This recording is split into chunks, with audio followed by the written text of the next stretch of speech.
کہ کچھ لوگ کیسے ہیں کہ ان کے پاس پہلے سے ہی ان کے پاس نہ پردہ ہے، نہ عبایا پہننے کا طریقہ ہے، پورے گھر میں پورے خاندان میں کوئی بھی عبایا نہیں پہنتا، تو آپ کیا سوچ رہے ہیں؟ ان کی آج کی جنریشن کیا عبایا پہن کے گھومے گی؟ وہ کہے گی کہ نہیں ہمارے گھر میں تو کوئی نہیں پہنتا، ہمارے تو ہماری دادی بھی نہیں پہنتی تھی، ہماری نانی بھی نہیں پہنتی تھی، ہماری امی بھی نہیں پہنتی تھی، تو ہم کیوں پہنے؟ تو یہ دیکھیے کہ کس سے نیکی کہاں سے جا رہی ہے؟ ہم سے نیکی جا رہی ہے آگے۔ اگر ہم کوئی نیکی کے کام کریں گے تو ہماری نسلیں اس کو فالو کریں گی، اگر ہم کوئی برا کام کریں گے تو ہماری نسلیں اسی کو فالو کریں گی۔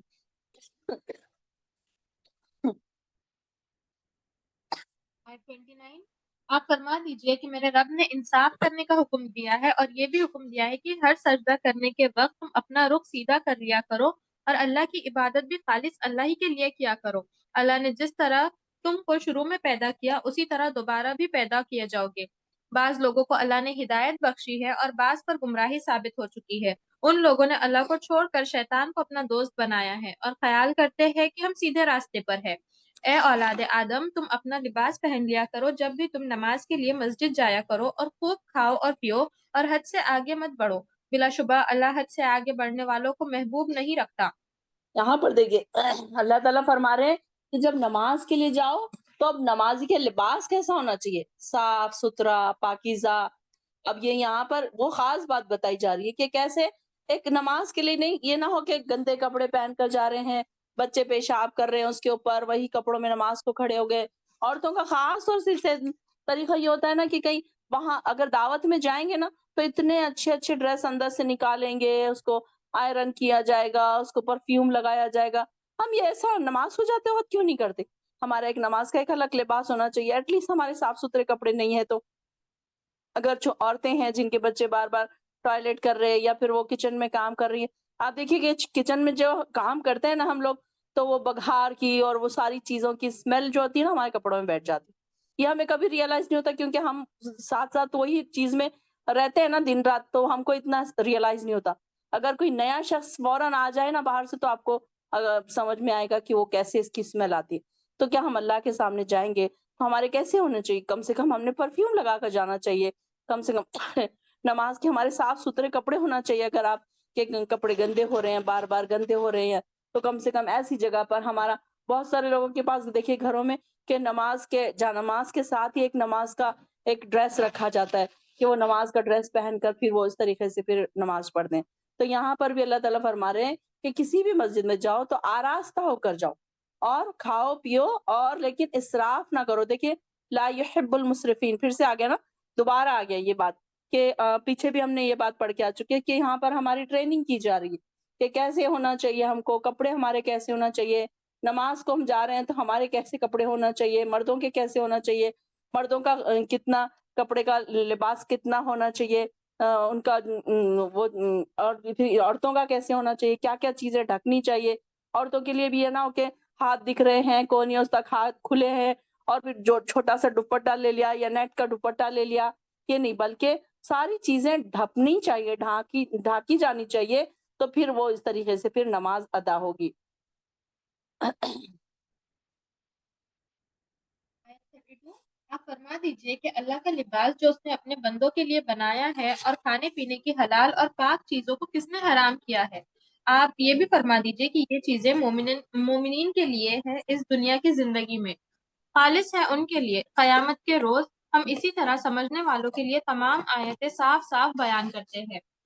آپ فرما دیجئے کہ البتہ میرے رب نے فحش باتوں کو حرام کر دیا، ان میں جو علانیہ ہے وہ بھی اور جو پوشیدہ ہے وہ بھی، اور ہر گناہ کو اور ناحق ظلم کرنے کو، اور اس بات کو بھی کہ تم اللہ کے ساتھ کسی چیز کو شریک کرو جس کی صنعت اس نے نہیں اتاری، اور اس بات کو کہ ایسی بات اللہ کے ذمہ لگاؤ جس کی صنعت تم کو نہ ہو، اور ہر گروہ کے لیے ایک وقت مقرر ہے۔ سو جب ان کی وہ وقت مقررہ آ جائے گا اس وقت ایک گھڑی بھی پیچھے ہٹ نہ سکیں گے اور نہ آگے بڑھ سکیں گے۔ اے اولاد آدم اگر تمہارے پاس رسول آئے جو تم میں سے ہی ہوگے اور جو میرے احکام تم سے بیان کریں گے، تو جو کوئی اللہ سے ڈرے اور اپنے آپ کو درست کر لے تو نہ ان کو کوئی ڈر ہوگا اور نہ وہ غمگین ہوں گے۔ اور جو لوگ ہمارے احکام کو جھٹلائیں گے اور اس سے غرور کریں گے تو وہ دوزخی ہوں گے اور وہ ہمیشہ ہمیشہ اسی میں رہیں گے۔ اس سے زیادہ کون ظالم ہوگا جو اللہ پر جھوٹ گھڑے یا اس کی آیتوں کو جھوٹا بتائے؟ جو حصہ ان کی قسمت میں لکھا ہے وہ ان کو مل کے رہے گا، یہاں تک کہ جب ہمارے فرشتے ان کے پاس آئیں گے اور ان کی جان روح قبض کریں گے تو کہیں گے وہ کہاں ہے جن کی تم اللہ کو چھوڑ کر بندگی کیا کرتے تھے؟ تو وہ کہیں گے کہ وہ تو سب ہم سے غائب ہے، اور اپنے کافر ہونے کا اقرار کریں گے۔ اللہ فرمائے گا تم انہی امتوں کے ساتھ دوزخ میں جاؤ جو تم سے پہلے جن اور انسان کی گزر چکی ہے۔ جب بھی کافروں کی جماعت دوزخ میں جائیں گی تو اپنی جیسی دوسری جماعتوں پر لعنت کرے گی، یہاں تک جب وہاں یہ سب جمع ہوں گے تو پیچھے آنے والے پہلے آنے والوں کے بارے میں یہ کہیں گے، اے ہمارے رب، ہم کو ان لوگوں نے گمراہ کیا تھا تو ان کو دوزخ کا عذاب دگنا دیجیے۔ اللہ فرمائے گے سبھی کو دگنا عذاب ہے لیکن تم کو خبر نہیں۔ اور پہلے لوگ پچھلوں سے کہیں گے کہ پھر تم کو ہم پر کوئی فوقیت نہیں، تو تم بھی اپنے کردار کے مقابلے میں عذاب چکو۔ بلا شبہ جو ہماری آیت کو جھوٹا بتائے گا اور ان سے تکبر کرتے رہیں گے، ان کے لیے آسمان کے دروازے نہیں کھولے جائیں گے اور وہ لوگ جنت میں کبھی داخل نہیں ہوں گے جب تک کہ اونٹ سوئی کے ناک کے اندر سے نہ چلا جائے۔ اونٹ سوئی کے ناکے میں سے نہ نکل جائے۔ اب یہاں پر دیکھیے کہ اونٹ سوئی کے ناکے میں سے داخل ہونا، اب یہ کیسا انہوں نے ایک شرط کیسی بتائی اللہ تعالیٰ نے کہ یہ لوگ جو ہماری آیتوں کو جھٹلاتے ہیں، ان سے اکڑ کر بیٹھے ہیں، تو ان کے لیے آسمان کے دروازے نہیں کھولے جائیں گے۔ اب یہ ہم نے پیچھے بھی پڑھا تھا نا کہ جب روح کو فرشتے اوپر لے کر جاتے ہیں تو آسمان کے دروازوں کو نوک کرتے ہیں، پھر فرشتے ان کے لیے ویلکم کرتے ہیں، روح کو اوپر لے کر جایا جاتا ہے۔ تو یہاں پر اب یہ برے لوگوں کی بات ہم نے سنی تھی نا کہ فرشتے لے کر جائیں گے بری روح کو، بد روح کو، تو ان کے لیے دروازے نہیں کھولے جائیں گے۔ اب یہاں پر ان کی بات ہو رہی ہے کہ یہ جو ہے نا یہ عربی زبان کا محاورہ ہے، یعنی کہ کوئی بات ناممکن جب ہوتی ہے نا، اب ہمارے اردو میں بھی دیکھیے کہ کئی محاورے ہوتے ہیں، انگلش میں بھی کچھ محاورے ہوتے ہیں، تو یہ اس میں عربی میں بھی اس قسم کے محاورے، تو یہ لوگ جیسے کوئی چیز اب پاسبل ہی نہیں ہے تو اس کے لیے یہ اس طریقے کا محاورہ استعمال کرتے ہیں۔ جس طریقے سے اونٹ کا سوئی کے ناکے میں سے داخل ہونا ناممکن ہے، ویسے ہی شیطان سیرت آدمیوں کا، لوگوں کا جنت میں داخل ہونا ناممکن ہے۔ جنت میں داخلہ تو دور کی بات ہے، ایسے لوگوں کی روح کو جب فرشتے آسمان کی طرف لے کر جائیں گے تو آسمان کا دروازہ بھی ان کے لیے نہیں کھولا جائے گا، جبکہ نیک لوگوں کا ویلکم ہوگا، شاندار استقبال ہوگا، اور بدکار لوگوں کی روح کو کہاں پھینکا جائے گا؟ کل ہی بتایا تھا میں نے، کہاں پھینکا جائے گا بدکار لوگوں کی روح کو؟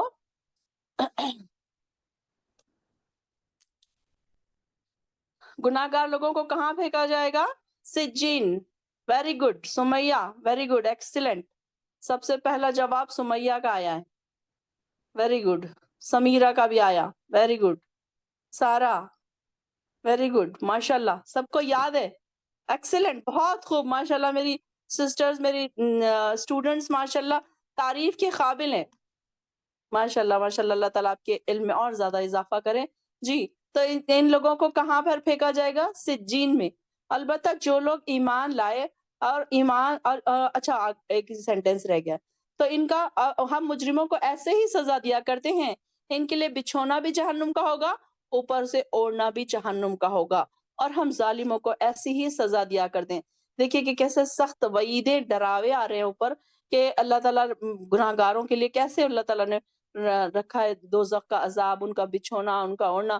اب یہ دیکھیں کہ دنیا میں ہم کیسے دیکھتے ہیں کہ ہمارا بستر کیسا ہو، نرم ہو، ہمارا بستر گدا ایسا ہو، ہماری بلینکٹ ایسی ہو، ہمارا کمفرٹر ایسا ہو، ہمارے تو اس کے درجات ایسے اعلیٰ ہے، ہمارے لیونگ اسٹائل اتنے ہائی ہیں ہمارے کہ ہم تو اس سے نیچے ہی نہیں اترتے کہ نہیں مجھے تو زمین پر نیند نہیں آتی۔ کئی لوگ ایسے کہتے ہیں، نہیں مجھے تو زمین پر نیند نہیں آتی، نہیں مجھے تو یہ بلینکٹ اوڑھتی نہیں ہوں جب تک مجھے نیند نہیں آتی، ایسے ہمارے نخرے ہیں۔ لیکن وہاں پر دیکھیے گناہگار لوگوں کو کیسا ویلکم ہوگا، ان کا بچھونا اور ان کا اوڑھنا بھی دوزخ کی آگ میں سے ہی ہوگا۔ اللہ تو رحم فرما، اللہ رحم فرما، اللہم لا تجعلنا منہم، اللہم اجرنی من النار، اللہم اجرنی من النار۔ اب یہ دیکھیے کہ جیسے ہی دوزخ کا ذکر آ رہا ہے، فوراً اللہ تعالیٰ، ہمارے دل کانپنے لگ جاتے ہیں نا دوزخ کا ذکر پڑھ کے کہ اللہ کیسے ہوگا، کیا ہوگا، کیونکہ ہم بھی کہیں نہ کہیں کوئی گناہگار ہی ہیں، اللہ تعالیٰ ہمیں معاف کر دے بس۔ تو فوراً اللہ تعالیٰ اپنے بندوں کو تسلی دینے کے لیے پھر آگے فرماتا ہے جو لوگ ایمان لائے اور نیک عمل کیے، ہم ہر شخص کو اس کی طاقت کے مطابق ہی پھر مکلف بناتے ہیں، یعنی کہ اتنی ہی ہم اس کو تکلیف دیتے ہیں جتنا اس کو